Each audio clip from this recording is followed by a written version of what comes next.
Good morning, everybody. Happy Friday. It's that day of the week. The end of the week for some of us, but not for those of us who work Saturdays, which is not me, by the way. I hope you've had a great week so far. In this morning's show, there is some news, which for me is defined as information that actually has potential to impact all agents, the whole industry. So I'm going to jump straight into it because the news is between the trade press and the national press. So on Property Industry Eye today, there is a story about how property sales continue to do something that seems to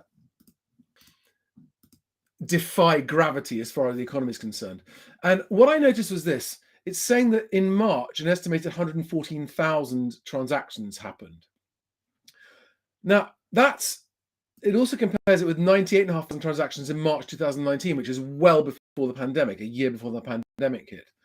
So my question is this: if we are 15, 16% action levels now than we were 3 years ago, is there actually a stock shortage? Or is there the same stock as there was before, but more people are buying? Or are there just far more agents now than there were a couple of years ago? Because I know there's been a huge spike in self-employed agents starting up businesses. So I don't know whether or not actually transaction levels are struggling. For that many transactions to happen, there's got to be some stock around. But all of the comments in today's article, they've quoted many people from the industry, all saying broadly the same thing. But this morning at 7 o'clock, the Office for National Statistics revealed their for March. And this hasn't had time to get to the trade press yet, but I think this is the first. So Office of National Statistics, this was released at 7 o'clock this morning. Great Britain's retail sales March 2022. And first thing is that consumer sales fell by 1.4% in March, which is worse than the 0.3% they actually predicted. So it's much worse. It is 4 times a bigger fall than predicted in March. Secondly, online sales, which they call on-store retailing, fell by almost 8%. Okay, and remember, this is before fuel prices, the fuel price increases. This is March. Food sales fell, fuel sales fell. All of this is before the biggest hit on cost of living hits, which is in fuel heating prices in April. Now, what I want to talk about here is the fact that, excuse me, I'm just still struggling to get used to this sometimes. I see the following happening in the UK housing market this year. I see a very sharp retraction of spending by the first-time buyer demographic. Now, first-time buyers are already having to stretch everything to the limit to be able to make a purchase. These are the guys going to be hit the hardest by price increases, and therefore you're going to see demand at the first-time buyer level is going to contract. This is my prediction. And the first-time buyer demand is what underpins the whole market. And I don't know, it's impossible to predict the timescales. It's impossible to predict how much the very high levels of demand are going to keep things going for a long time. But this is not necessarily bad for estate agents. Let's ignore the financial effects on the consumer. But for the estate agency industry, all of the conditions for an increase in property coming onto the market to sell are increasing. It's looking more and more likely there's going to be more stuff to sell.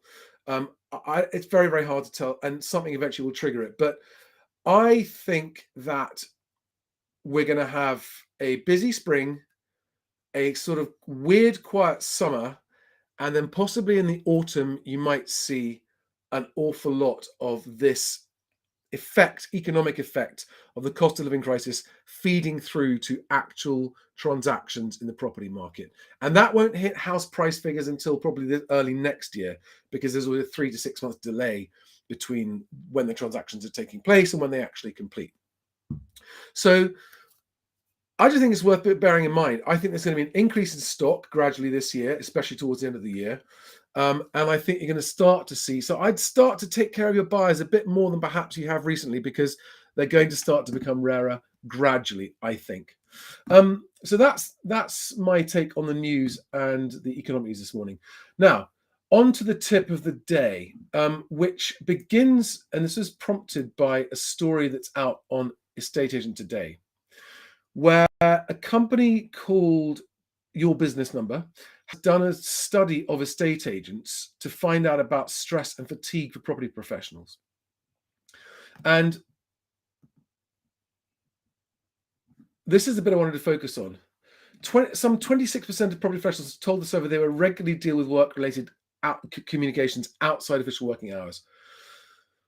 And they're saying that this is largely because people use their phones for both work and pleasure, so it's hard to get away from the work thing. I've got 2 tips. And also, one of the things that's contributed to this, I've seen agents commenting on this in private Facebook groups, is that the Smart Val product from Boomin, where basically agents have to race against each other to respond to Val leads, no matter what time of day they come. You've got 1 hour to respond, and the first few respond. I've seen comments saying that agents who've worked hard all day are going home trying to spend time with their family, and then a Smart Val comes in and they've got to disrupt their TV watching the family if they want to have a chance talking to that lead, and they're finding it's actually affecting how they're feeling, and it's in a negative way. Which is why when we get vendor leads coming through Best Agent to agents, there's no race, there's no deadline to respond.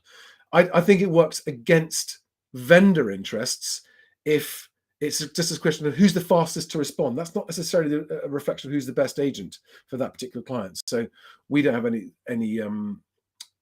any such time deadline on that. And I just think, here's my tip. If you use your phone for your communications, as we all do, and you've got personal and work stuff on there, I find that the only way I'm able to actually switch off is to put my phone in a different room from where I am. And if I don't, I just find myself habitually picking it up and checking it, and it's just horrific. So my simple tip is this: when you want to switch off, put your phone on silent and go and put it in a room next door. Whatever's happening is going to last for a few minutes or an hour or something. And if you can't switch off from your phone for an hour and actually leave it alone in another room in the evenings when you should be not working and looking at screens, then don't be surprised if you struggle to improve your well-being. I really strongly recommend that you do get into the habit of not having your phone by your bed. And when you want to relax in the evening with friends or family or whoever, even just by yourself, don't have your phone with you. I find if I'm watching television and I've got my phone with me, I don't even watch the TV properly. So they really are vacuums of our attention, and we just turn into sort of gurning zombies looking at our phones. So put your phone in a different room. Now, on to the last point of the day. So we've done news of the day, we've done tip of the day. I had a question from a seller yesterday. No, that's not relevant for today. Some of you may have seen this on Twitter. There was a very unfortunate incident where a disagreement between tenants and agents happened in an agency office and was caught on camera and put on Twitter. This is it here. These are the tenants walking out of the agent's office, and this is what happened. What did you say? That is alleged to be the agent. He goes after a tenant and goes for him. What the fuck? But his staff come up and restrain him. What the fuck? And this has had, I think, it's had, last night it had 1.5 million reviews. And the only relevant to this, it's not fun to watch this stuff. Some people think it is, I don't think it is. Is that it's horrible that the actions of one agent, if it was the agent's fault, are going to just go like wildfire and just help to damage further the reputation of agents. Anyway, another 10 minutes has flown by. I hope everyone's okay. I hope you found that interesting. Please give me some feedback or comments.